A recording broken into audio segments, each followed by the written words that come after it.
Dice así este capítulo tan interesante del libro de Génesis, capítulo 48. ¿Ya lo tiene? Puede compartir su Biblia con la persona que está al lado si ve que no tiene. Me gustaría, yo lo voy a leer de la Nueva Traducción Viviente, usted lo puede seguir de la que usted tiene. Si le distrae leer dos versiones diferentes, entonces escúcheme a mí. Dice así: cierto día, no mucho tiempo después, le avisaron a José: a tu padre ya le queda muy poco tiempo de vida. Entonces José fue a visitarlo y llevó con él a sus dos hijos, Manasés y Efraín. Cuando José llegó, le dijeron a Jacob que su hijo José había venido a verlo. Entonces Jacob cobró fuerzas y se reincorporó en su cama. Jacob le dijo a José: el Dios Todopoderoso se me apareció en la aldea de Luz, en la tierra de Canaán, y me bendijo con estas palabras: te haré fructífero y multiplicaré tu descendencia. Haré de ti una multitud de naciones y daré esta tierra de Canaán a tus descendientes como posesión perpetua. Ahora reclamo como hijos míos a estos dos muchachos tuyos, Efraín y Manasés, quienes nacieron aquí en la tierra de Egipto antes de que yo llegara. Ellos serán mis hijos, como lo son Rubén y Simeón. Pero cualquier otro hijo que te nazca en el futuro será tuyo y heredará tierra dentro de los límites de los territorios de sus hermanos Efraín y Manasés. Hace mucho tiempo, cuando yo regresaba de Padán Aram, Raquel murió en la tierra de Canaán. Todavía íbamos en viaje y bastante lejos de Éfrata, es decir, Belén. Con mucha tristeza la enterré allí junto al camino que va a Efrata. Entonces Jacob miró a los dos muchachos. ¿Son estos tus hijos?, preguntó. Sí, le dijo José. Estos son los hijos que Dios me ha dado aquí en Egipto. Y Jacob dijo: acércalos más a mí para que pueda bendecirlos. Jacob casi había perdido la vista debido a su avanzada edad y apenas podía ver. Entonces José le acercó a los muchachos y Jacob los besó y los abrazó. Entonces Jacob le dijo a José: nunca pensé que volvería a ver tu rostro, pero ahora Dios me ha permitido ver también a tus hijos. José retiró a los muchachos de las rodillas de su abuelo y se inclinó con el rostro hacia el suelo. Después puso a los muchachos delante de Jacob. Con su mano derecha dirigió a Efraín hacia la mano izquierda de Jacob y con su mano izquierda puso a Manasés a la mano derecha de Jacob. Pero Jacob cruzó sus brazos cuando los extendió para poner sus manos sobre la cabeza de los muchachos. Es decir, puso su mano derecha sobre la cabeza de Efraín, aunque era el menor, y su mano izquierda sobre la cabeza de Manasés, aunque era el hijo mayor. Luego bendijo a José con las siguientes palabras: que el Dios delante del cual caminaron mi abuelo Abraham y mi padre Isaac, el Dios que ha sido mi pastor toda mi vida hasta el día de hoy, el ángel que me ha salvado de todo mal, bendiga a estos muchachos, que ellos preserven mi nombre y el nombre de Abraham y de Isaac, y que su descendencia se multiplique en gran manera por toda la tierra. Pero José se molestó cuando vio que su padre puso la mano derecha sobre la cabeza de Efraín. Entonces José se la levantó para pasarla de la cabeza de Efraín a la cabeza de Manasés. No, padre mío, le dijo, este es el hijo mayor, pon tu mano derecha sobre su cabeza. Pero su padre se negó a hacerlo. Ya lo sé, hijo mío, lo sé, respondió él. Manasés también llegará a ser un gran pueblo, pero su hermano menor será aún más grande y de su descendencia se formará una multitud de naciones. Así que aquel día Jacob bendijo a los muchachos con esta bendición: el pueblo de Israel usará el nombre de ustedes cuando impartan una bendición. Dirán: que Dios los haga tan prósperos como a Efraín y a Manasés. De esta manera Jacob puso a Efraín antes de Manasés. Entonces Jacob le dijo a José: mira, yo estoy a punto de morir, pero Dios estará contigo y te llevará de regreso a Canaán, la tierra de tus antepasados. Y además de lo que les he dado a tus hermanos, te doy a ti una porción adicional de la tierra que tomé de los amorreos con mi espada y con mi arco. Amén. Para situarnos un poquito en el contexto histórico de esta escena íntima y familiar, donde hay básicamente 4 personas: José, su padre Jacob y los hijos de José, es decir, los nietos de Jacob, Manasés y Efraín. Lo que ahí ocurre es de grandes dimensiones. Pero para llegar a esa escena debemos recordar, según nos lo cuenta, y yo les sugiero que lean la historia completa que está en Génesis, desde el capítulo 37 hasta el final de Génesis. El libro se centra en la historia de José. José, el penúltimo de los hijos de Jacob, es vendido, traicionado por sus hermanos. Esto lo platicamos el día viernes con los jóvenes. José sufre decepción tras decepción. Primero la traición de sus hermanos, luego la injusticia de sus amos, los señores Potifar, y para rematarla, el olvido del carcelero. Ahí queda en el anonimato, olvidado en la cárcel, pero Dios lo saca desde ahí hasta que lo lleva en tan solo unas horas de ser el jefe de la cárcel a ser el primer ministro del país más poderoso de entonces. En esa situación se da un hambre en toda la tierra, en todo el mundo conocido, y entonces vienen a buscar al granero, que es ahora Egipto, porque Dios le da un plan económico a José para hacer que el faraón sea la persona más poderosa, no solamente política, sino económicamente. El pueblo no se muere de hambre gracias al plan económico que este hebreo, ahora en tierra egipcia, pone en vigor. Dios le da a José, a través del faraón, el poder, porque le pone el anillo, de firmar decretos, de hacer todo. Él no tenía a nadie encima de él excepto al faraón. Toda la confianza del faraón estaba sobre él. Dios le da un nuevo nombre, le cambia el nombre de José por el de Safnat Panea, le da también una esposa, le da una familia en esa tierra. Pero ahora Jacob está por morir. Y todas las personas, cuando están por morir, dicen los discursos que van a definir las próximas generaciones. Así que primero lo llama a José y le dice que le prometa que lo iba a enterrar en Canaán y que no lo iba a dejar en Egipto. Luego le dice que traiga a sus hijos, que es la escena que tenemos ahora con sus nietos. Y por último va a reunirse con todos sus otros hijos, que les va a decir por qué y qué es lo que definió la repartición de la tierra. En esta escena sencilla familiar se está gestando el futuro de toda una nación. Esa nación, que es la nación de Israel, luego conocida como los judíos, está caracterizada por estas 3 cosas que vamos a ver y que son las mismas que nos definen a nosotros como pueblo de Dios, o que por lo menos deberían definirnos. En primer lugar, una generación líder. Diga conmigo fuerte: generación líder. Ya desde tiempos de Abraham, Dios le había dicho a Abraham que no lo iba a poner como cola, sino como cabeza. No te puse como cola, sino como cabeza.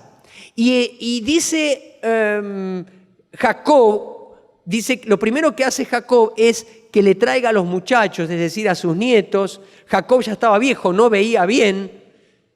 Y entonces le dice: ahora reclamo a tus muchachos como míos. Es una escena de adopción. Los pone en sus faldas, entre las rodillas, y quienes conocen de las formas de la antigüedad dicen que es una adopción legítima. Les asigna un lugar entre sus propios hijos. La adopción de los hijos de José se da en este momento y les da a ellos el estatus de primogénito. Esto está muy claro en Primera de Crónicas, capítulo 5, verso 1 y 2. Me gustaría leerlo porque es un pasaje muy significativo. Primera de Crónicas, capítulo 5, verso 1 y 2. Ya en tiempos de reyes, el cronista define o explica por qué se le dio este lugar de primogénito. Dice: el hijo mayor de Israel fue Rubén, pero como deshonró a su padre cuando se acostó con una de sus concubinas, los derechos de hijo mayor fueron dados a los hijos de su hermano José. Por esta razón, Rubén no aparece en la lista de los registros genealógicos como el primer hijo varón. Aunque los descendientes de Judá llegaron a ser la tribu más poderosa y dieron un gobernante para la nación, los derechos de hijo mayor le pertenecieron a José. Rubén tenía el derecho por ser el primogénito. Cronológicamente había nacido primero, pero él deshonró a su padre acostándose con una de sus concubinas. Judá era la tribu Judá fue el otro hijo que asumió el liderazgo cuando Rubén pierde esa autoridad moral, pero tampoco le tocó a Judá tener o recibir los derechos de primogenitura. ¿Quién los recibe? Los recibe Efraín y Manasés. Esta adopción es soberana, como la que Dios hace con nosotros a través de Cristo. Cuando nosotros recién, la pastora decía, si recordamos el día en que Jesucristo vino a nuestra vida, en que fuimos adoptados por Dios como sus hijos, en que hemos recibido a Jesús como el Señor y el Salvador, para mí fue el día más glorioso de mi vida, 10 de agosto del año 86, saque la cuenta, ya pasaron bastantes años, tengo apenas 33 años en Cristo, estoy en la plenitud de mi edad como hijo del Señor, pero yo sé que ese día Dios me adoptó. Dios me dio todos los derechos que tienen que ver con un hijo suyo. Sabemos que hay un solo primogénito, sabemos que es el unigénito, que es Jesucristo, pero todos los demás, cuando tú recibes a Cristo como el Señor y el Salvador, Dios te adopta por medio del Espíritu Santo, tú pasas a ser un ciudadano del reino de Dios, un hijo de la casa, y en la casa del Señor todos los hijos somos de primera. Dios no compara, como hacemos nosotros con nuestros hijos a veces, ¿no? Que uno es más grande, que el otro más chico, que uno es más lindo, que el otro es más feo, que uno es mejor. Todos somos ciudadanos de primera. Y aquí viene el primer principio que quiero mencionarte, y es que la adopción es la que te convierte en líder.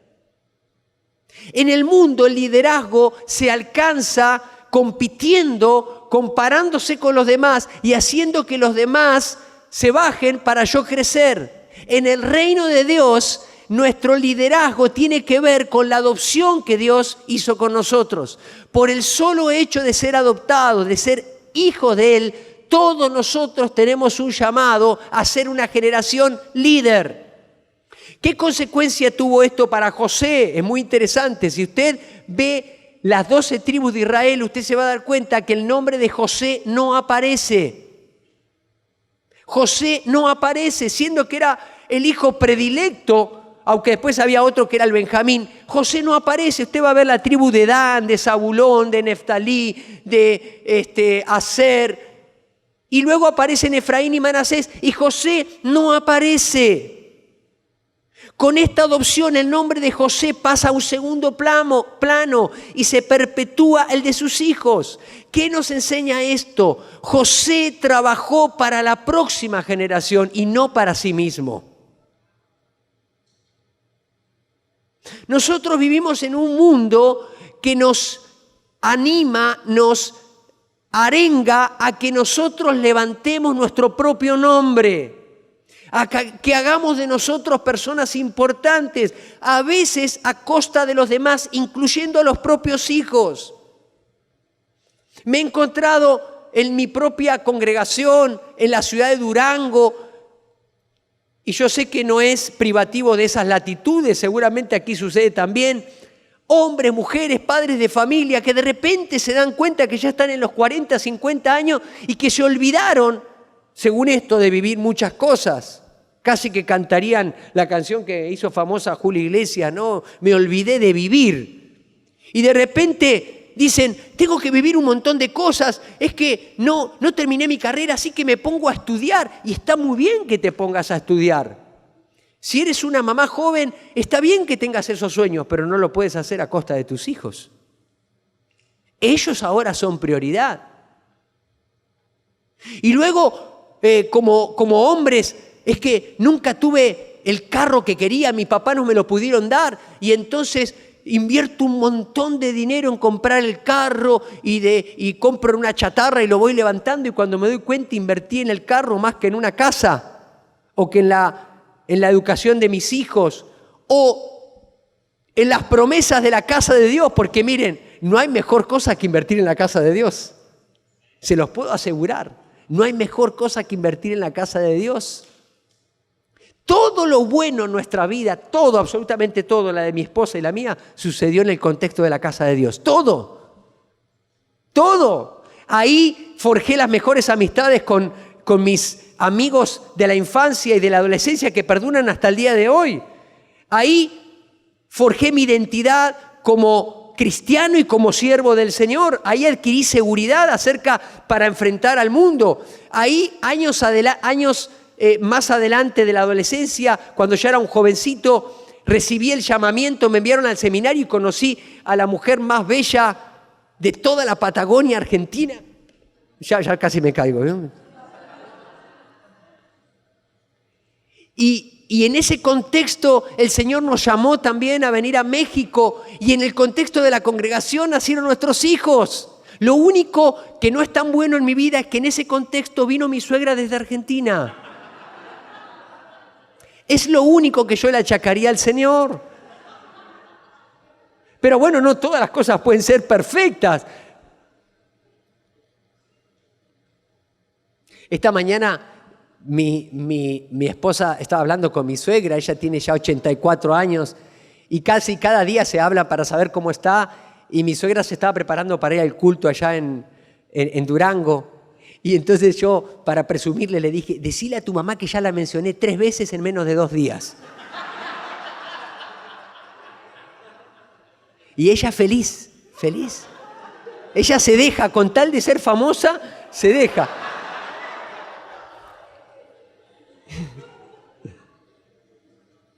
José trabajó para la próxima generación y no para sí mismo.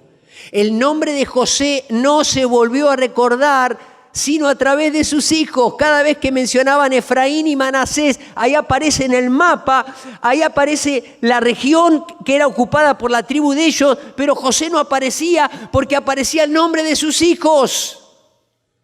José es el ejemplo de un líder que supo trabajar para su generación y para la próxima generación, para levantar la próxima generación. Una generación líder es una generación que sirve como José. Es una generación que provoca una estructura donde nuestros hombros son apenas el comienzo de nuestros hijos. Mi esposa siempre me regaña con esto porque yo tengo una cultura medio ascética, ¿no es cierto? Así que exalto el sufrimiento, y que le digo, cuando yo estudiaba y tenía que ir a la escuela, iba caminando, y cuando llovía me mojaba, y cuando iba a estudiar ahí en Buenos Aires eran 2 horas y media de vuelta y 2 horas y media. No, y ahora mi hijo tiene su propio carro, un bochito que se compró con mucho esfuerzo, y se va a la escuela, a la universidad en bocho. Y entonces, cuando de repente, porque así son los jóvenes, no se entusiasman, pero luego no tienen cómo ponerle gasolina al auto. Entonces me sale todo lo ascético así, y le digo, bueno, te vas caminando. ¿Qué problema hay? Ahí está el bus. ¿Pero qué creen? Aparece Super Mamá Pollo. Yo sé que acá no hay en Durango, ¿no? Y de repente, en Obregón, de repente, el bochito tiene la mitad del tanque lleno. De repente, antes no había y ahora. Y entonces mi señora me dice, ya sufriste vos, ¿para qué van a sufrir ellos? Déjalos que disfruten esta nueva etapa. Queridos, algunos que tenemos algunos años sobre nuestros hombros, ya hay algunas cosas que ya estamos difíciles de cambiar.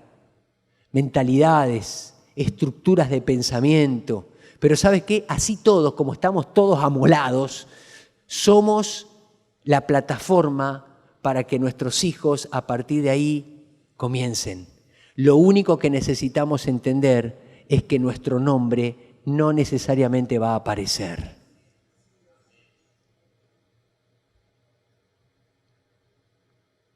¿Prefieres ser recordado por el nombre de tus hijos o por el tuyo a expensas de ellos? La historia no termina ahí. Esa escena apenas comienza con la adopción. Y vuelvo a decir el principio de esta parte. La adopción es la que te convierte en líder.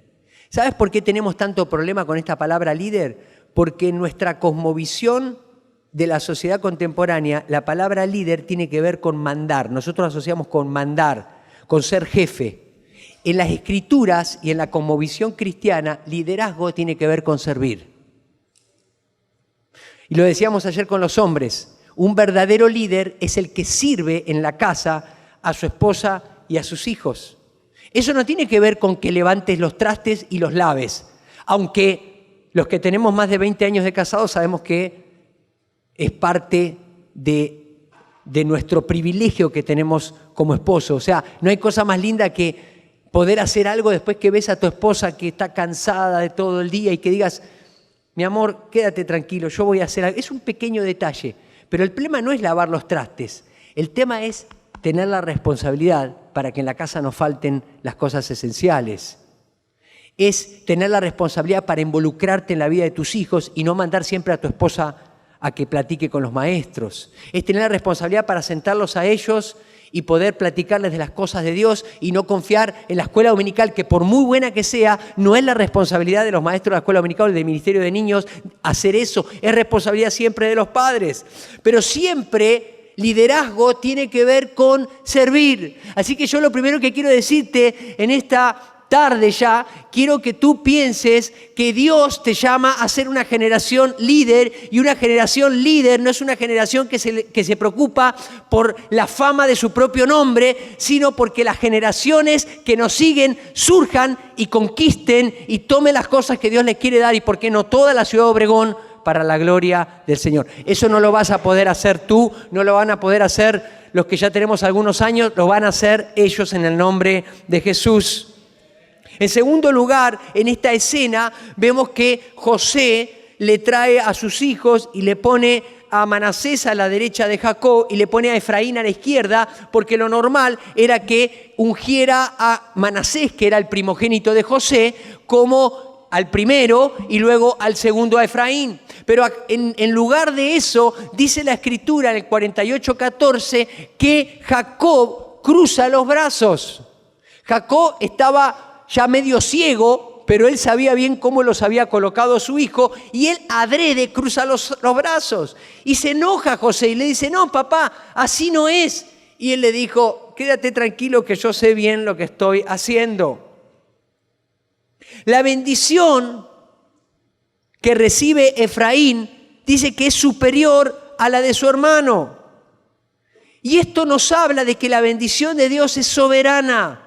Y la historia lo confirmará. Efraín fue la tribu más famosa en el reino del norte. Se refería a Israel, al reino del norte, como a Efraín. Con el solo nombre de Efraín se mencionaba todas las tribus del reino del norte.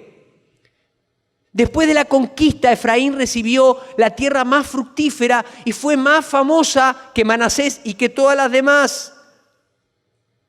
¿Por qué? Porque la bendición te hace fructífero. Es la bendición de Dios la que te hace fructífero. Y esto tiene una enseñanza muy importante. ¿Por qué quedó primero Efraín y por qué quedó después Manasés? Cuando habían nacido los hijos de José en tierra egipcia, el primero de ellos fue Manasés. José le puso Manasés, que significa Dios me hace olvidar. Porque José había pasado años de decepción, un montón de años muy fuertes. Probablemente lo más duro para José era pensar en qué estaba pensando su padre, Jacob, que estaba llorando sobre su túnica manchada de sangre. Entonces lo primero que hace José es llamarle Manasés, el Dios que me hace olvidar. Pero luego tiene otro hijo y le pone Efraín, y Efraín significa doblemente fructífero. Esto habla de una dimensión profética muy importante. ¿Por qué? Porque primero es lo fructífero y después es el Dios que me hace olvidar. Muchas personas definen su vida por el pasado. Es que Dios hizo tal cosa, es que Dios, y está bien, es que Dios me permitió perdonar, y está bien. Otros peor, lo definen por el dolor del pasado. Pero eso ya había quedado atrás. Manasés, el que me hace olvidar, Dios ya me había hecho pasar la tiempo difícil. No podemos seguir viviendo de lo que sufrimos en el pasado. No podemos seguir viviendo de lo que nos tocó vivir, de las penas y de las cosas que pasamos. Necesitamos entender que lo fructífero va por delante. Necesitamos definir nuestro futuro a la luz de lo fructífero y no a la luz del dolor del pasado.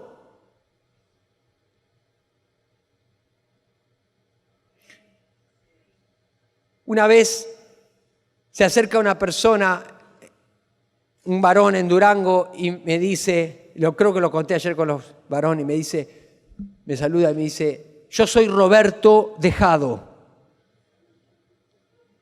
Y entonces yo pensé, es el apellido, ¿no? Y entonces le pregunté, dije, ¿qué apellido raro? Pero bueno, puede ser, ¿no? Hay cada nombres raros. Y me dice, no, es Dejado, lo dejó la esposa. O sea, él definía su presente en función del dolor del pasado. Otra vez se acerca una señora y me dice, yo soy María, madre soltera. Digo, yo admiro a la madre soltera mexicana, mis respetos. Es capaz de sacar adelante una tribu entera. Pero discúlpeme, ¿los hijos están diseñados para tener papá y mamá? Y si tú eres madre soltera por X situación, el dolor no puede definir tu presente o el error no puede definir tu presente, porque entonces vas a hacer morir el futuro de tus hijos. Ellos están diseñados para algo grande, no importa de dónde vengan, pero tú no puedes definir en virtud como si fuera una cosa. Y esto es lo que nosotros vemos en esta situación. Dios quiere que lo fructífero esté por encima de tu dolor. La generación de Efraín es una generación fructífera, próspera. Mis queridos, nuestros hijos comienzan hasta donde nosotros llegamos. Y necesitamos reconocer que el tiempo a donde nosotros llegamos es ahora. No podemos pasarles la estafeta cuando ya nos estemos muriendo. José todavía estaba en vigor. Es más, tendría probablemente 37 años para este entonces. Era el príncipe, el primer ministro. Estaba en el apogeo de su vida y ya estaba pensando en las generaciones futuras. Sus hijos iban por delante. Y esto obviamente gracias a que le dio lugar a su abuelo Jacob. Ustedes jóvenes serán fructíferos. Yo acá veo varios jovencitos. Ayer estaba esta reunión con los hombres, habían varios jovencitos, varones. Y yo le decía a los chicos, a los jovencitos, habían algunos de 16. Recién saludé a uno cuando fui al baño y me dice, le digo, ¿cuántos años tiene? 16. Y claro, que el tipo, acá son todos yaquis, ¿no? Mide como 2 metros. 16, le digo.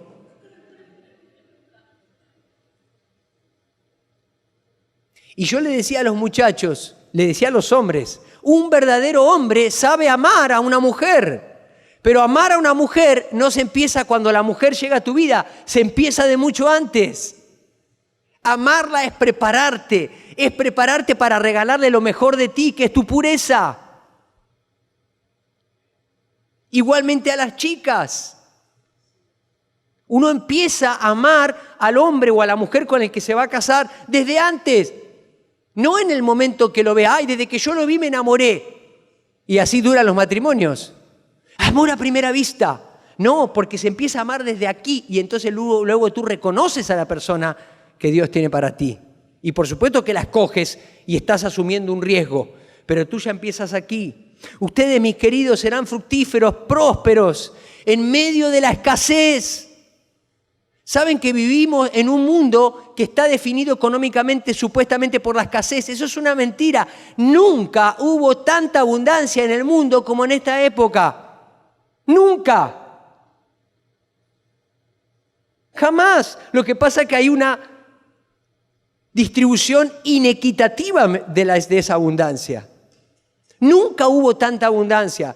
Es que la gente se muere de hambre. Es que sí sabemos que se mueren de hambre, pero ¿sabe qué? Cuando yo era jovencito, yo lo veo en mi propia vida. Yo tenía un par de calzado, una tenis y un zapato para todo el año.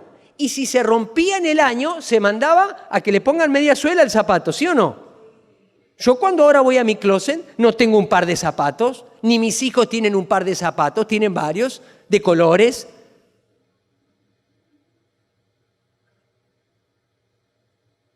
Y cuando se terminaba la comida y lo que quedaba se hacía de todo, se hacía croqueta, tortillas, se mezclaban, ¿vieron? Acá también. El taco, adivine de qué, ¿no es cierto? O sea, es como, una vez me dijeron que en México existía torta de tamal. O sea, yo dije, no puede existir una torta de tamal. Entonces, cuando llegamos al último evento en Espíritu y en Verdad, ahí en ese auditorio enorme que ya no me acuerdo cómo se llama, la Arena, ¿no? Bajo y salen todos los muchachos de Durango a un puesto y vienen con una torta de tamal. O sea, hay que estar mal para comerse una torta. Nomás de verlo. Y yo dije, bueno, lo voy a probar. Peor. O sea, nunca pensé que era tan naco. Me encantó. O sea, ya dije, estoy mal yo, estoy mal. O sea, ahora encima chilango. O sea, yo estoy orgulloso de ser alacrán, pero no chilango, con respeto.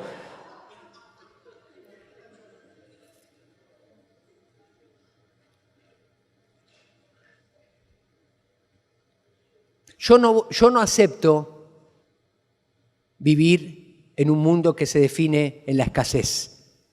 Ni voy a aceptar que mis hijos vivan en ese mundo. Porque si usted estudia un poquito antes, usted se va a dar cuenta que José elaboró un plan económico para la nación donde él contempló que todas las personas cuando se quedaran sin alimento venían a comprar con Faraón, primera instancia. En segundo lugar, a nombre de Faraón compró a todos los egipcios, compró a todos los animales, luego compró a las personas y todas las tierras, y le dio el grano y le dijo a las personas egipcias, les dijo, solamente le van a regresar al faraón el 20%, el otro 80% ustedes los van a utilizar para su propia familia. Eso es una maravilla. En la antigüedad, el faraón o cualquier rey era el dueño de todas las personas y no les tenía que dar nada a nadie. Pero José, como tenía una identidad como hebreo y tenía un pensamiento de hijo de Dios, hace que los egipcios, aún a pesar de que nominalmente en los papeles ellos eran esclavos, ellos vivían como libres.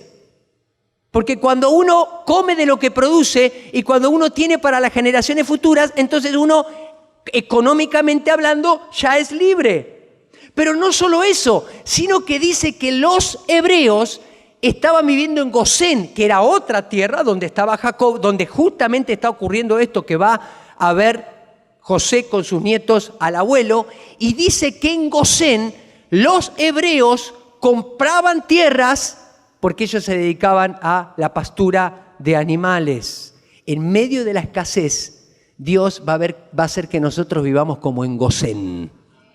¿Cuántos dicen amén a eso? Yo estoy asombrado. La verdad, la mejor palabra, ahora sí, abriendo mi corazón, que no escuchen los pastores, siento envidia santa.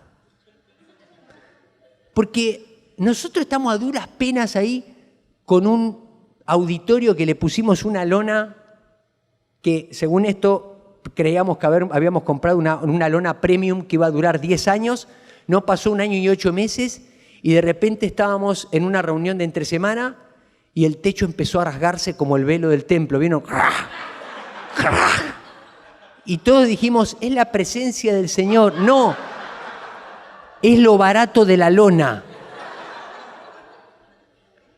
Literalmente el domingo nosotros tenemos unos grupos pequeños que le llamamos barcas. Literalmente el domingo casi que tenemos que llegar en barco a la congregación, porque llovió y estaba medio auditorio inundado. Y estamos comprando con la ayuda del Señor la tierra donde estamos. Y luego, hacía un rato que no venía, vengo acá. O sea, está todo terminado, tiene un techo precioso, tiene luces. O sea, Dios es injusto.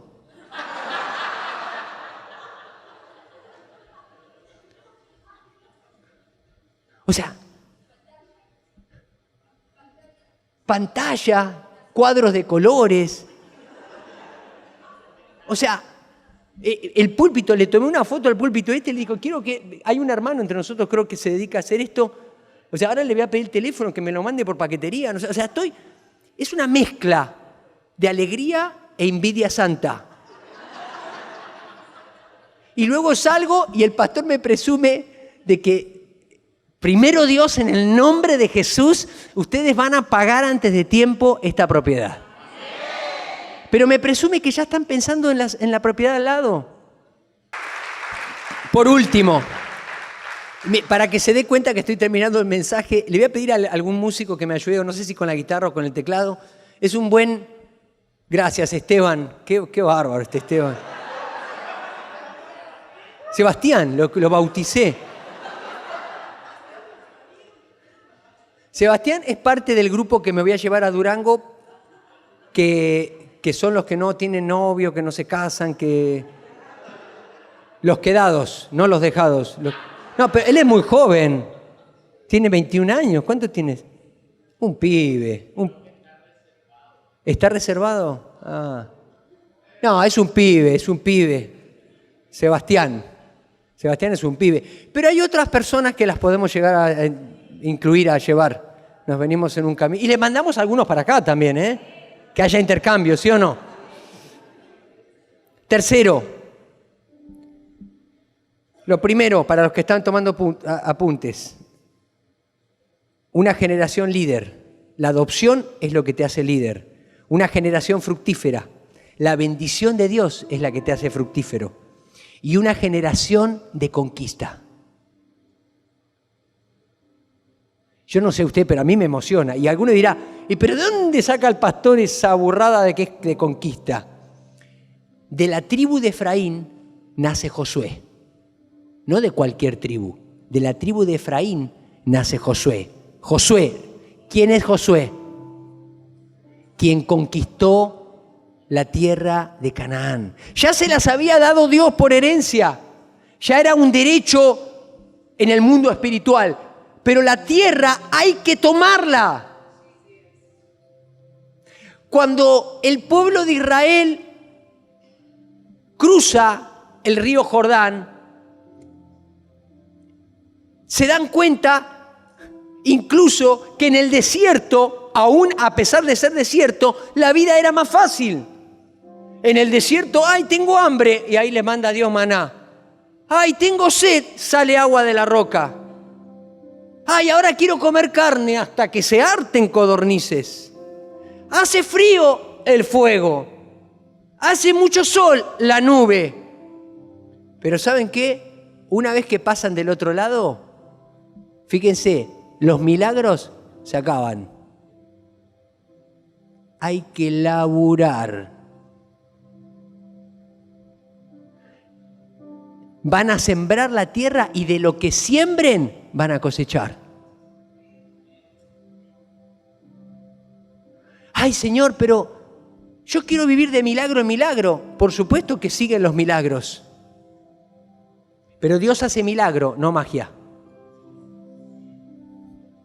Y en el milagro siempre busca tu cooperación. ¿Cuántos panes y peces tienes?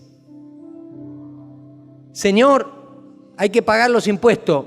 ¿Qué sabes hacer? ¿Sabes pescar? Ve, saca un pez y adentro va a haber una moneda.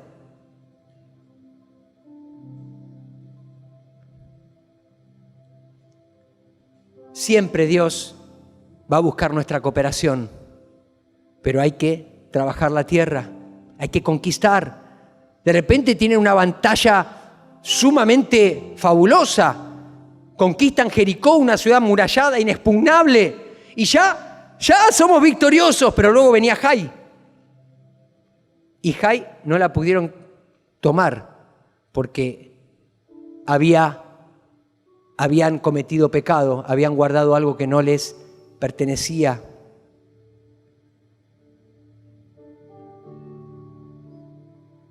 La simiente de la conquista ya estaba en José, quien conquistó con el reino de Dios cada espacio en el cual le tocaba vivir.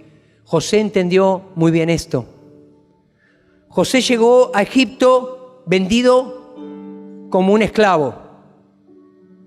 Dice la Escritura que era joven, apuesto y fornido. Sus hermanos lo habían vendido por chauchas y palitos a los ismaelitas. Pero ahora los ismaelitas lo vendieron bien. ¿Saben por qué? Porque lo compró Potifar. Potifar no era cualquier persona. Él llega a la casa de Potifar, es un esclavo, pero aquí adentro él es un líder. Él es fructífero, él es próspero, él conquista.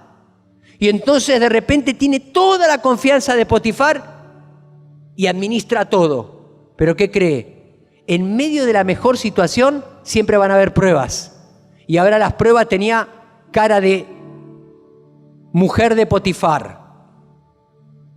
La mujer era brava. 1, 2, 3, 4 veces quiso tener algo con el muchacho joven, fornido, apuesto, y no lo logró. Y por despecho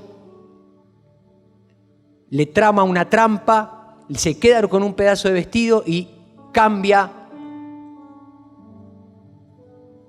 la historia y dice, él quiso abusar de mí. Y otra vez, como había ido al pozo, ahora José vuelve a la cárcel. Va a la cárcel. Pero en la cárcel, José tenía en su simiente y en su mentalidad, y se acordaba de la túnica que le había dado su padre, de que él era fructífero, era próspero, era líder y era conquistador. Y al ratito el jefe de la cárcel le da la llave y le dice, vas a estar a cargo de todo. Esa es la misma simiente que estaba en su hijo Efraín. Somos una generación de conquista, no oprimida. Estamos llorando por los rincones, la iglesia. Ay, ¿qué vamos a hacer? Los legisladores están votando a favor de la ley que destruye la familia, en contra de la vida y en contra de la familia. ¿Qué vamos a hacer? Ay, no sé qué voy a hacer. Hay muchas estrategias, está bien. Comenzar escuelas propias, acá tienen una preciosa escuela, un gran proyecto. Pero ¿saben qué? La ciudad tiene 600.000 habitantes. ¿Cuántos tiene? 400.000 por lo menos. Vamos a dejar que los hijos de nuestros amigos, que esos chicos se eduquen en una cultura pro-LGTB, donde le dicen totalmente en contra de la ciencia, de la filosofía, de la historia, del sentido común, sin tener en cuenta todavía la Biblia, cualquier burrada. ¿Y vamos a llorar en los rincones o vamos a meternos en los lugares que tenemos que meternos? Vamos a ir a hablar con las sociedades de padres y con los padres de familia y decirle, a ver, estos libros, aquí a mis hijos no le van a enseñar esto. Y si enseñan esto, yo voy a organizar en un colegio con todas las madres y nosotros sacamos a nuestros hijos de la escuela se cierra. Eso es conquista. No es sentarse a llorar en los rincones. Eso es un tipo de conquista. Pero luego hay otra, más a largo plazo, que a veces nos cuesta ver. Yo pregunto, ¿dónde están los cristianos sentados en las bancas del Senado y de los diputados? Pero no cristianos submarinos que se meten escondidos, como le dicen, de la secreta. No, cristianos que se paran y que toman el micrófono y dejan temblando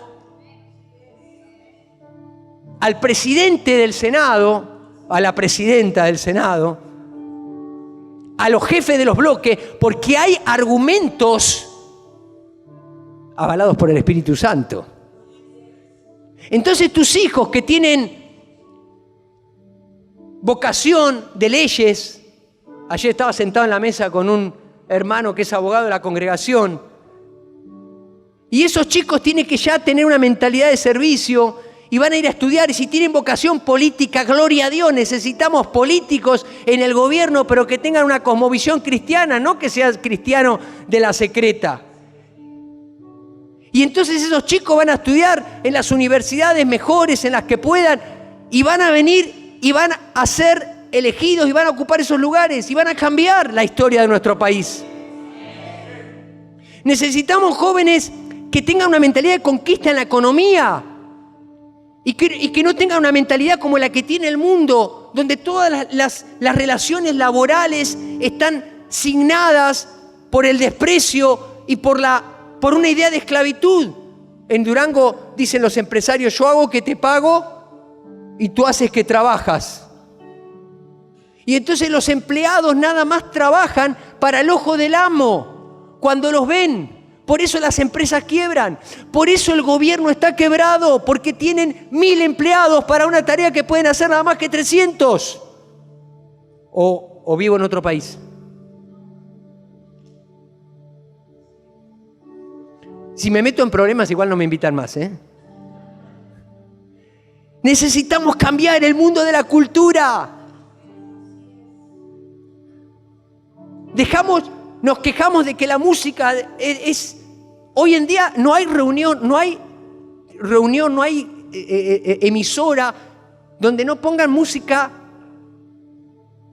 de esta de reggaetón, y que es toda una apología del sexo mal entendido. Digo, preferible las rancheras que hablaban, por lo menos se emborrachaban, ¿no? Pero ahora es una catástrofe. Y entonces nos quedamos cruzados de brazos, y bueno, que conquisten esos espacios y nosotros nos encerramos aquí a cantar alabanzas. Está bien esto, pero tenemos que cambiar. Me voy a caer, ¿eh? Me vengo. Tenemos que cambiar la mentalidad, tenemos que afectar las emisoras, tenemos que estar en los lugares donde ponen esa música. Mire, empiece con algo sencillo. ¿Cuántos estuvimos en algún restaurante con nuestra familia y tienen 2, 3 pantallas y en plena hora familiar de la comida ponen videoclip de mujeres desnudas? ¿Cuántos estuvimos? Bien, usted se para en ese lugar, va y le dice al gerente, le dice: si usted no cambia mire, primero le dice bien, mire, ¿pudiera cambiar por tenis, por ejemplo? Tenis. Tommy Jerry. Más cristiano que Tommy Jerry es cristiano.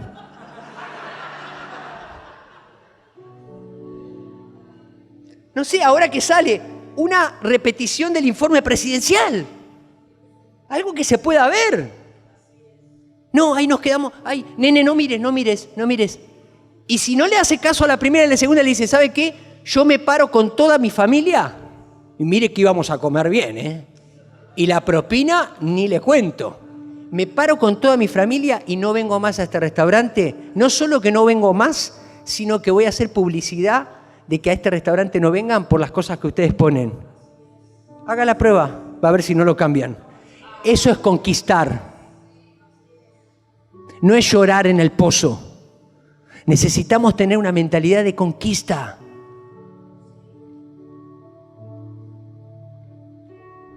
En el deporte, en las artes.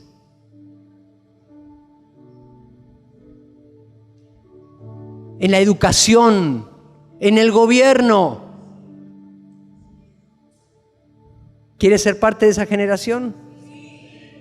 ¿Quieres ser parte de una generación donde estés dispuesto a desaparecer para que surjan tus hijos? ¿Quieres ser parte de una generación que va a ser fructífera doblemente?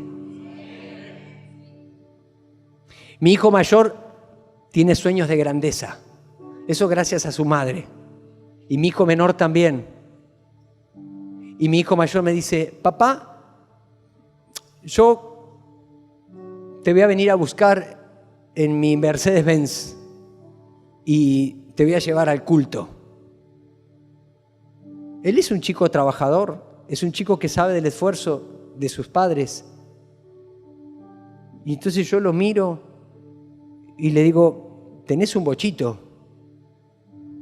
A él le gustan todas esas cosas mecánicas, ¿no? Y no estoy hablando de la prosperidad barata, usted me entiende. Otra mentalidad. Padres, tenemos una gran responsabilidad. Muchachos, tienen una gran responsabilidad. Quiero que se pongan de pie todos los